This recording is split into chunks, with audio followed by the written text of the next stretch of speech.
Kita sa mensahe sa pulong sa Ginoo nga ato nga pagbasahon karon. Palihog kog abli sa inyong mga Biblia sa 1 Chronicles chapter 19 verses 8 to 13. So diri ta mo dwell sa ani nga pagbasa karon, although siguro atong pagatunan ng the whole chapter of it. So 1 Chronicles chapter 19 verses 8 to 13. Ako magabasa sa mga versikulo dayon ato kining dunganan sa verse 13. Okay pa ta diha? Okay, amen. So, verse 8, kay sundi sa inyong mga mata. And when David heard of it, he sent Joab and all the host of the mighty men. And the children of Ammon came out and put the battle in array before the gate of the city. And the kings that were come were by themselves in the field.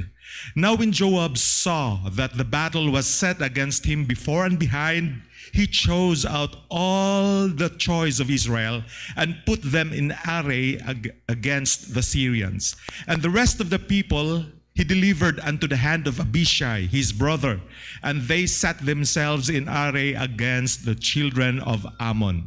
And he said, if the Syrians be too strong for me, then thou shalt help me. But if the children of Ammon be too strong for thee, then I will help thee. Together in verse 13, be of good courage, and let us behave ourselves valiantly for our people and for the cities of our God, and let the Lord do that which is good in His sight. May God bless the reading of His word. Mag-ampo ta. Dalaygon ka, O Diyos, salamat Ginoo nga makapamalandong kami sa imong pulong. Akong pag-ampo, Lord God, nga gamita ako sa mga magadala sa imong pulong karon. Hide me sa imong nga cross o nga din ang imong pulong may makita karon nga kahaponon. Among gibalik ang dugong mayad kanimo sa ngalan ni Jesus. Amen. So please be seated. Okay, ang atong title sa atong nga mensahe karon ay in consonance with our month nga topic is gitaytulan ako niyo, Good Steward, a Faithful Servant. Good Steward, a Faithful Servant. Of course, we define a steward as, ako lang nagigoogle, as a person who manages another property or financial affairs. He is the one who administers anything as the agent of another or others. So, akong ginindutan di, the one who administers anything, being a steward. Then a servant, we define this as a person who performs duties for others, especially a person employed in the house on domestic duties or as a personal attendant. So in this case, we call a faithful servant of God. Okay, to have a background, kay mingon man sa atong nagbasa ganiha nga sa verse 8 nga when David heard of it. So unsa man day nadunggan ni David. So ato kining sugdan pinadiri sa verse 1 kung unsay ato makita diri. Actually kaning nga chapter sa 1 Chronicles similar ni sa chapter dito sa 2 Samuel chapter 10. Sa 2 Samuel chapter 10 na apo na 19 verses pareha diri og mao ang istorya nga gihisgutan. So let's take a look at the background of this. In verse 1 of our text, sa 1 Chronicles chapter 19, it says, Now it came to pass after this that Nahash, the king of the children of Ammon, died, and his son reigned in his stead. So instead, there is yang anak na nga dumala karon sa ilang gingarian. And David said, I will shew kindness, verse 2, unto Hanun of Nahash, because his father showed kindness to me. And David sent messengers to comfort him concerning his father. So the servants of David came into the land of the children of Ammon to Hanun to comfort him. So makita nato diri nga si David would like to comfort Nahash's son, si King Hanun, kay namatay naman ang iyang papa nga mo ang hari.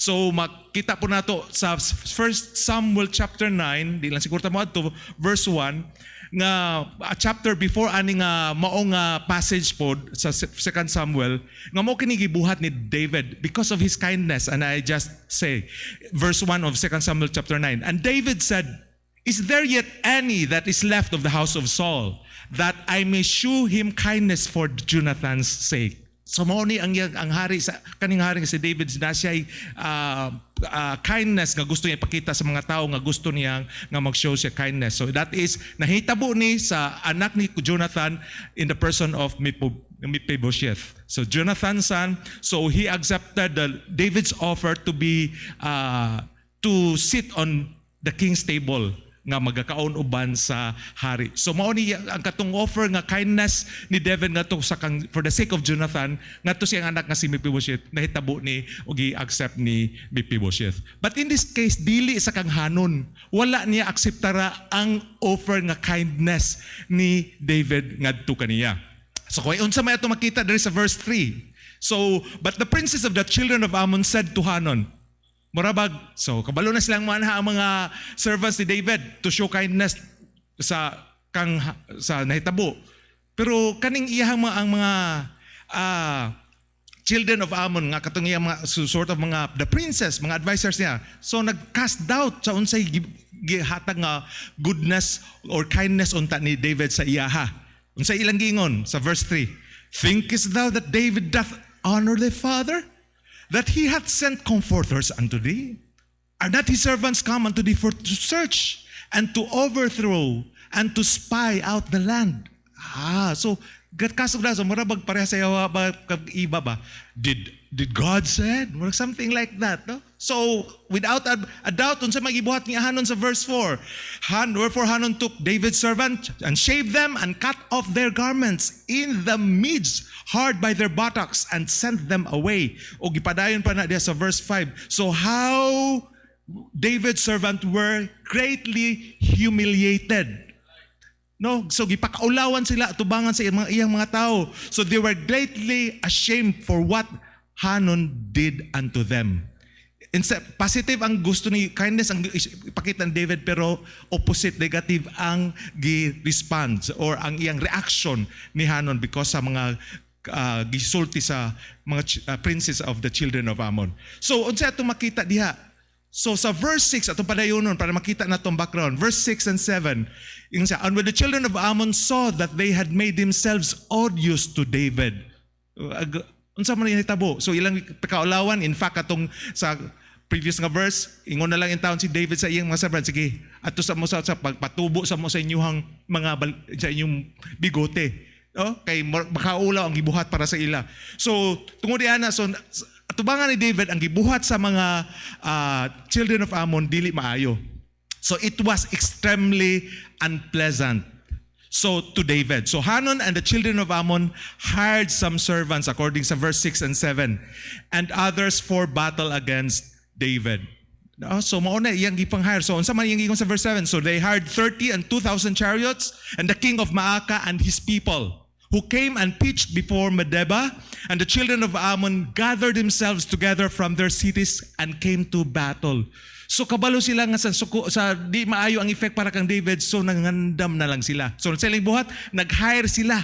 So na sila army, si Hanon mismo, nag-hire sila. Of course, kung mag-hire ka og kanang para mo tabang nimo sa gubat sa ilang nga panahon, katog yung mas maayo ninyo. Dili lang katong mga yamok-mok nga mga tao. So it must be kay gibayran man sila o gi-hire sila. So mao ni yang gibuhat, nag-hire sila, nangandam sila kay sigurado nga magubaton yun sila ni David. So unsa ilang gihimo pagyud? Kung atong basihan pagyud sa verse 9, moambak ta sa verse 9, unsa ilang gibuhat pagyud? And the children of Ammon, unsa gingon? Came out and put the battle in array before and the gate of the city, and the kings that were come were by themselves in the field. So makita nato there is a verse 9 nga duha ka klase nga paggrupo ang gibuhat sa mga children of Ammon. So sila before the gate of the city katong children of Ammon og ang katong ilang gihired nga mga Syrians at the field. So naay duha ka grupo nga ilang giandam para pakigbatog o pakigubat ni David. And in verse 8 it was actually sa atong gisugdan nga gibasa ganiha sa verse nga atong gibasa ganiha. And when David, mao ni nga time. And when David heard of it nga nangandam sila. So mao ni nadunggan ni David.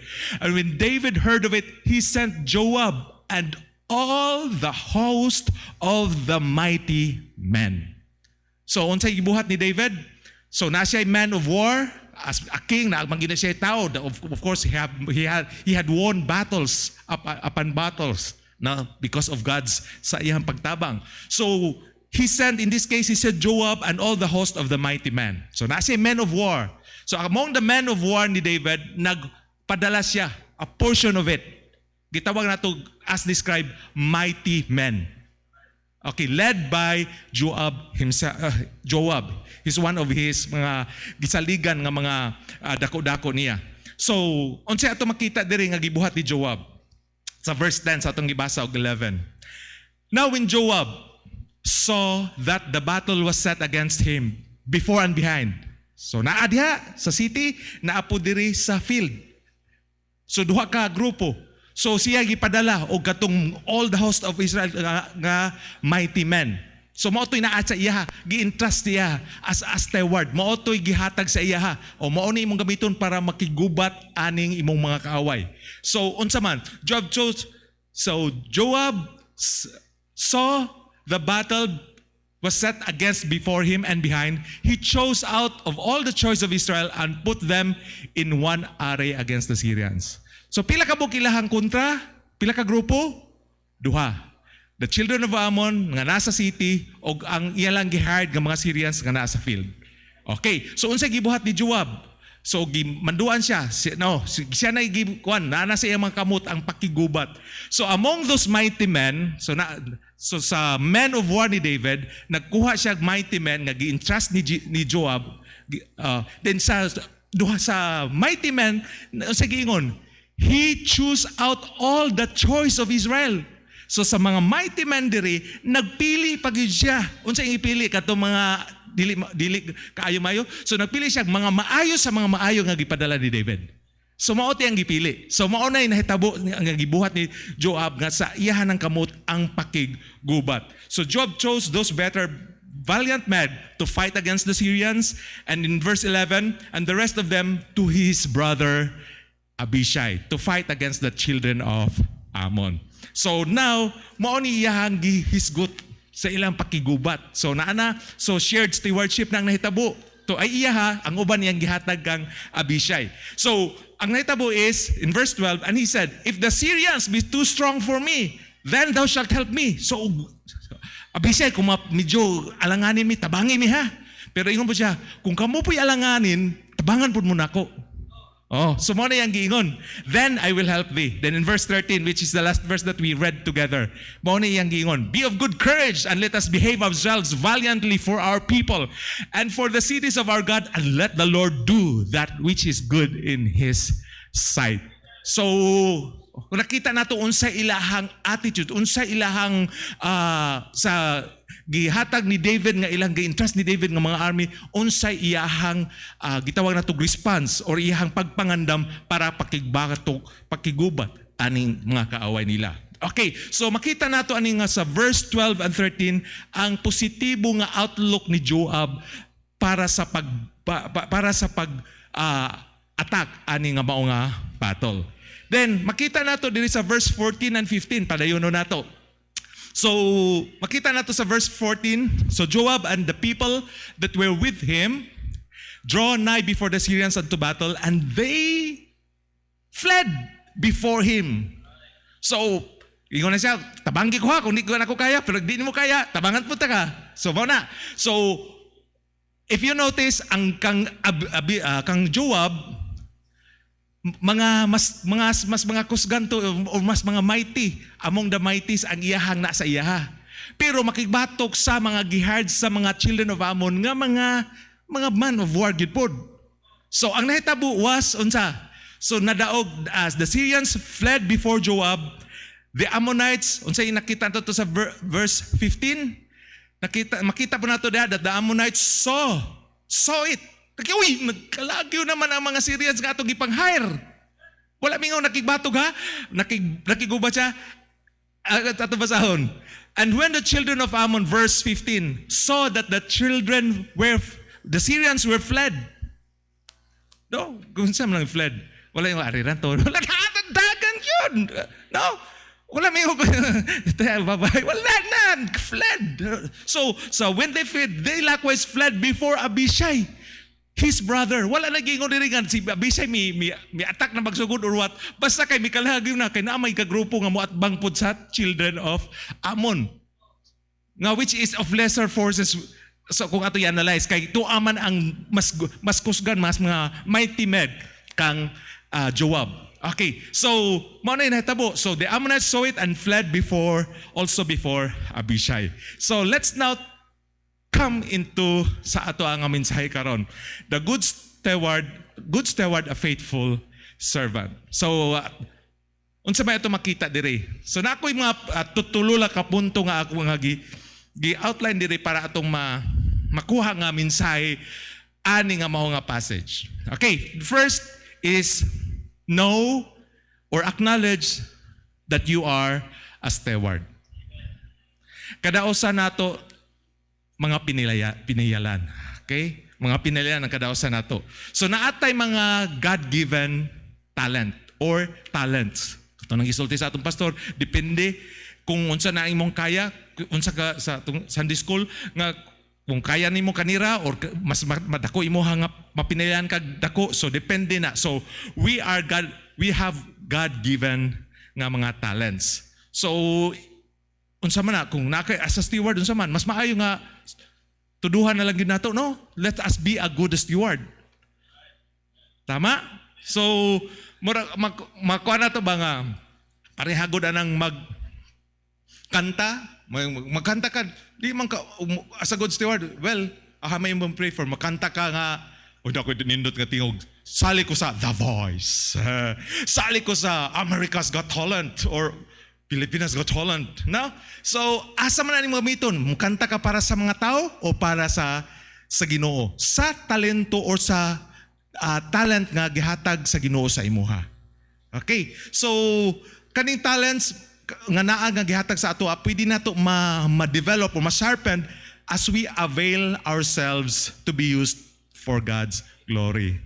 Marabag o gana bang may mas hait nga sundang katong gigamit or katong tuara didto o kutsilyo katong yung permi gamit kay mapugos man itog baid kay para maka ang matayan na hinuntong wala gigamit, di ba? So mao po ni we take the case sa kang Joab. What if si Joab, a mighty warrior of usa sa mga gisaligan ni David nga dala sa iyang mga army? What if pagingog Joab, pakigubat na dito kinate kaway tungod ani. What if mingon siya, a steward siya? King David, murag tuwa pa man akong mga karniro dito, akong kinahanglan nga pasturan, I would like to shepherd my akong kuanon ba, no? Akong galamon to akong kuan. So si kuan na lang, si Abishai na lang. Pwede man ay buhaton mao mangani. Pero knowing that Joab has this kind of ability and he is entrusted by David with such, so mao tong iyang gibuhat and mao iyang mao dito siya padayon sa unsay sulti sa hari nga angay niya nga buhaton. So kung natay God-given talents ato ning gamiton, let's be a good steward of it. So mayon ka siguro bag-o pa man ko sa church, sir. Bag-o pa man ko or pirmi man kog lingkod diri. Nakadumdum ko sa una pagsugod yun akong simba kay nagkadawat ako ato sa Ginoo. Wa ko kabalon sa buhaton basta mamati. Nya kay na may mga tracks nga murag manghatag man day tracks din kinahanglan pa kanang stampahan ba. Volunteer ko sa among pastor, ako stampa, haskang lingawag yun ako atong stampa kay among ipanghatag sa mga classmate ana. So gasugod lang adto. So unsa mga ginagmay, wa ko man kabalo unsa mga kuan pag unsa paagi gamiton. Pero I have found it joyful to do such thing for kasi main theme mga ginagmay lang ang mga butang. So ako to nga gibuhat usa sa mga paagi. Okay, so na may kalipay. So we have that God-given talent or talents. Then sa ani nga case, unsa man knowing that we are steward and we have that God-given talents, unsa may mga gitawag natog Joab kind of talents sa atong kinabuhi. Mga ingon man kag Joab kind, sir. Nablay ubang talento nga dili Joab kind. Sa case nga ming tag Joab kind, katong mga makamaximize ang iyang effect kung imong gigamit ning mga talento nga sa imuha forte. Imuha bang forte? Kag maayo kay ko ani so mas maayo ni sa ani nga pagpangalaga na ko sa Ginoo, mas epektibo ko kay maayo ko ani mao ni interest sa Ginoo. Or may or pareha ba mi ka kanila ako kay medyo mag-shepherd lang ko sa sheep, di lang ko matos gubat o sa kang Joab pa nga case. So take a look at unsa ni mga Joab kind of talents sa atong kinabuhi. No? So implying atong kaugalingon making our whole being better for the glory of God. Pwede man uta magbuhat og mga butang, pero kung wa na to gi-maximize ang talent nga nato nga mahatag og mas maayo or epektibo or more nga result ang mahimo, lahi ra kay sa katog yung atong gamiton. Okay? So, and also, and under this first nga ato nga message nga we have to know or acknowledge that we are steward, let's consider unsa pod kani nga mga talents man god, unsa ni nga mga areas sa atong lives nga we are good at. Or may mas better, or we are better, if not the best. Okay. So we are best at. So unsa man ni talents or may talents man gisgutan or pwede po matawag nito talents or mga gifts nato maayo ka ani ba murag na kay charisma ani ba or kanang tawag nato mga skills, di ba? Oh. Unsa man nga ani nga mga areas nga kani maayo ka nga imuhang nahibalan ug imong nahibalan yun ug imong nga gi-acknowledge. Kay of course kung wala nimo na acknowledge pwede man di mo nimo gamiton. Oh, sayang lang pod. Parehara ka nga talent nga imo lang gitagguas kaban or what. Okay, so that is the first case. Then next, the second thing is being a good steward, a faithful servant. Let us use our talent or talents faithfully. Atong gamiton ang atong mga talento or mga piyal sa Ginoo sa atoa in a faithful manner. Even sa ministry, di ba? Nata sa ministry, nata sa usa ka church, butanta sa Ginoo diri, let it be nga ato kini migamit para sa kahimayaan sa Ginoo. So, siguro mga tanata, what are your better talents nga are still hidden sa imuha nga kinabuhi nga unta ato nang gamiton faithfully? So, use them. So, make it known rather than using or prioritizing those not your talents nga thing. Dili kayo katungang mga butang ba nga imong buhaton nga ang iyang epekto o resulta para sa ministry or sa mas gamay og epekto. Oh. So okay. So mao na gitawag sa ubang libro nga the Pareto principle nga ang 20% sa kani nga kuan mohatag og 80% nga result rather than the others sa iyaha nga kinabuhi. Okay, so we need to use our talent or talents faithfully. So unsa-unsa man nga paagi, in what manner, how can we use that talent faithfully? Let's take a look at that verse nga atong gibasa ganiha og dungan. Unsa to nga mga verse? Sa verse 13, paki-flash na palihog. So ingon sa may ingon diha, katong giingon ni Joab dito kang Abishai, and let's take a look at with that again. Ingon siya, be of good courage and let us behave ourselves. So in what manner can we use our talents? Note, they are as a steward, as a warrior, sila nag-lead sa battle. So, ilaha kini ang encouragement ni Joab sa kang Abishai, be of good courage. So, how can we use our talent faithfully? So, first, we must be of good courage. Kaya, maulaw ko, oy, diri lang ko. No? Sila na lang diha, kay maayo man yun sila. So, it take courage to use it. Okay, so unsa may giingon sa 2 Timothy 1:7? For God hath not given us the spirit of fear, but of power and of love and of a sound mind. So God has given us the spirit of power. God has given us the spirit of love. God has given us the spirit of a sound mind. Would you not be courageous to use your talents or talent as good steward nga sa gihatag nga talent sa Ginoo sa imuha? Okay, so unsa nga paagi, be of good courage, and let's ato padayon nung ganiha nga verse. Unsa pa gyud? Then as Joab said, let's behave ourselves valiantly for our people. So how can we behave ourselves valiantly? Pwede man ka magbehave lang sekreto lang, maayo man ko pero di lang nako ipakita. Ako lang magpapildi lang mi sa children of Ammon, sa mga Syrian sa aning away kay naamang kaya man nina mo pero magpapildi lang mi. But when we say behave ourselves valiantly, so they are using their ilang effort, ilang force, ilahang what they have without any hesitation. No, para pakigubat. Naami ani. So amo ning gamiton base sa unsay naasa mo. So sa ato apod kani nga talis nga naa nato, let's also use this and let's behave ourselves valiantly. Let us use them without hesitation. Kay naaman ka nga talent. Labi na inon ka sa ato ang pastor o kinsa mga brad ginahanglan ka unsa ba? No? So kay mas nakita nila unsay mga talento or nga pwede nato nga kita usab magamit. Para sa case ni Joab nga gi-command ni David. And of course, with this in using God's talent faithfully, don't allow the cares of this world hinder us for God's service.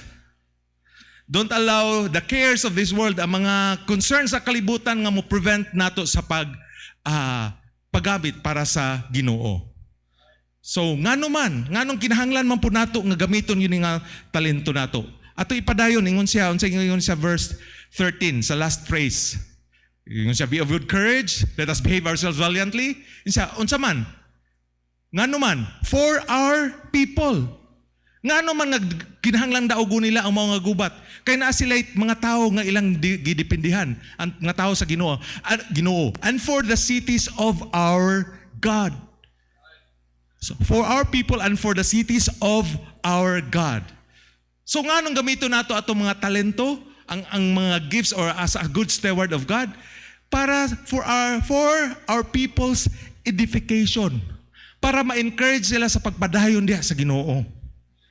Unsa man kung kupil kag choir nga wala siya epekto di ay sayang, no? Pero ang uban na bless kay nag-apil ka og choir og ang mensahe sa choir na deliver nato maayo, so that's for the people's edification, right?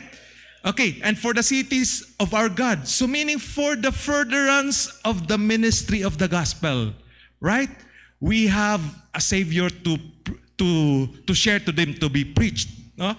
So we have the gospel for them to know. So this is the reason why we should use our talents faithfully for the furtherance of the ministry of the gospel. Salamat sa Ginoo kay naatay church nga diin concern kay sa mga kalag, sa mga katawhan and even for mission sa around sa kalibutan. So makita nato diri. Og akong ipangutana, is there not a cause? Wala ba tayo kahusa nga dili ta magpagamit sa itong mga talento faithfully? Okay? We are God's people and there is God's ministry or there is God's work nga gi-entrust sa atua. Isn't it? So, let us, mao na nga rason nga kinahanglan ta magpagamit faithfully sa mga talents nga nasa atua para ma-encourage nato ang mga katawan sa Ginoo. Kay naiuban diha wala ta kabalo nga medyo na-discourage na di ay kulang na lagamay. No, pero na-encourage sila, glory to God.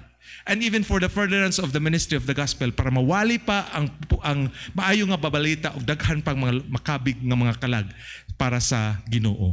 Okay? So, mo na makita nato nga ikaduha. O ikatulo, di ta maglangan. So, primero, we have to know or acknowledge our God-given talent as a steward. Then let's use it faithfully. Use them faithfully. Then, last but not the least, let God do His part as it please Him. Si Joab sa iyang case, unsa may ingon siya? Okay, so ingon siya sa verse 13, balik ta. Ingon siya nga, be of good courage. Let's behave ourselves. Nga naman for the people and for the cities of our God. Then unsa man? Unsa ingon? With this, gardaan nila nga mga talents o naana sila courage o this determination to win the battle, ingon lang siya, and let the Lord do that which is good in His sight. We are not God, but we can be used by God as a good steward. Amen? So, ingon siya, let us leave the results to God. Just leave the results to God. Just do your part. After all, you are not dili ni mong trabaho lang isa. Ani nga kay si Job, isa lang. Of course, siya ka-share siya ang stewardship ani nga time si Abishai ang brother. Duha na sila. Pero sa pag-win sa battle, dili lang kay tungod sa ilang duha. It is the whole army of sa kang King David. Ato makita ni diri sa last portion sa atong gibasa, the last 4 verses diri sa ani nga mao nga chapter. So nga magpakita nga nato nga let the Lord do that which is good in His sight. Ato sigurong lakbitan lang og sa okay kung so kung inyo nang basahon na lang, makita nato diri nga tungod ana wala na sila nangundang og pakigubat ang Syrians. In fact, naggrupo na sila para mo second wave ba. Pero si David, David led the army. The all Israel, tanan na, dili lang katong mighty man, tanan na gid ang gidkuan, tara atong gubaton ni para matapos na mawin na to ang battle. So mao na si David, yan ang gayon. Then they defeated the Syrians and the Syrians made peace with David and became his servants. Mao ni nahitabo ani nga time. So dili lang kay nabuwi nila battle ang katong Syrians nga gihair sa mga children of Ammon, nahimo pa nila nga mga servants. So mao ni na ato makuan diri. So just leave the results to God. So in this case, it is as if David acts as God. With that nahimo ng part ni Joab ug Abishai sa ilahang part, pero ang si David na mitapos sa tanan just to win the battle. Okay? So in our lives na ay mga battles or na ay mga challenges sa atong pagpangalagad sa Ginoo. No? Sa atong pagpangalagad diha dili naman kay kinangalagad ta kay basta lang saon man gid na mangalagad, pero nangalagad ka kay naatay kausa sa atong pagpangalagad diha. So we have now the challenge as I close. So at the scale of 1 to 10, where 10 is maximum, how would you rate your faithfulness as a good steward of God? So unsa man imong pag-rate? Ikaw kita mismo apil ko ani. Maragma unsa ba ato ang pag-rate ani? And to end, let me end this with an illustration. A certain poetry, the author of which is unknown. And I just read this. And it says, leftovers are such humble things we would not serve to a guest. And yet we serve them to our Lord, who deserve the very best. We give to Him leftover time, stray minutes here and there. Leftover cash we give to Him, such few coins as we can spare. We give our youth unto the world, to hatred, lust, and strife. Then in declining years we give to Him the remnant of our life. So unsa man hinaana ba nato? Would you be faithful only when you are no longer strong enough to do so? Mangalagad na ko sa Ginoo. Mag-witness na ko tayong paasa na to akong sungkod. Apabuton pa ba na nimo? Or someday would you like the Lord to say to you something like this, as recorded in Luke 19:17? Well done, will thou good servant. Because thou hast been faithful in a very little, have thou authority over 10 cities. So gusto, may mong gusto, ana. And I end with this. Our God, as the song nga ito napamatian ganiha, is faithful to the end. Amen? Will you remain faithful till the end? Mag-aampo ta. Dalaygon ka o Diyos, i-bless ang imong mensahe nga maka-apply ni sa mong kinabuhi. In Jesus' name, amen.